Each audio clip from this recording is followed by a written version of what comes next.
Hi friends, welcome back to my channel. আজ ব্লগটা একটা গুড নিউজ আছে, ব্লগে তোমরা দেখবে।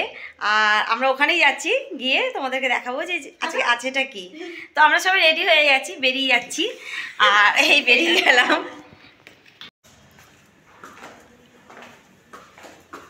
গুড নিউজের জন্য অপেক্ষা করো তোমরা, আমি কি গুড নিউজ দেবো দেখতে পাবে। আমরা সবাই বেরিয়ে পড়েছি। বন্ধুরা, তোমরা গেস করো যে আমরা আজকে কি গুড নিউজ আছে। সবাই যাচ্ছি, বাকি সবাই ওখানে আছে, গিয়ে দেখা হবে।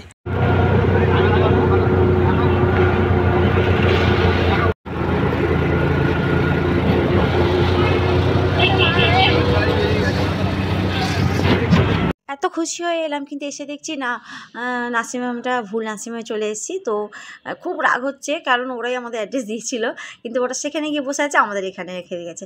কিন্তু সব রাগ চলে গেছে যখন বেবিকে দেখেছি, আর খুব খুশি হয়েছি। তো ওদের কল করতে ওরা আমাদের এগিয়ে নিতে এসেছে, এই যে। আর একটু তাকা মোহিনী, তাকা।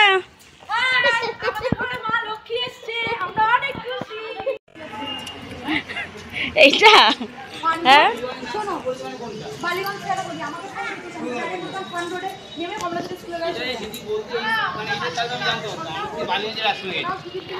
ঝগড়া করিনি, রেগেও যায়নি, চুপ কর তোরা।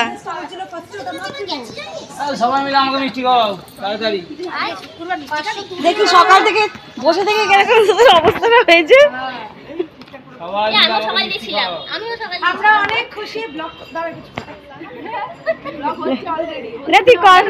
কেন কাটবো, কেন অনেক খুশি, আমাদের ঘরে মা লক্ষ্মী এসছে।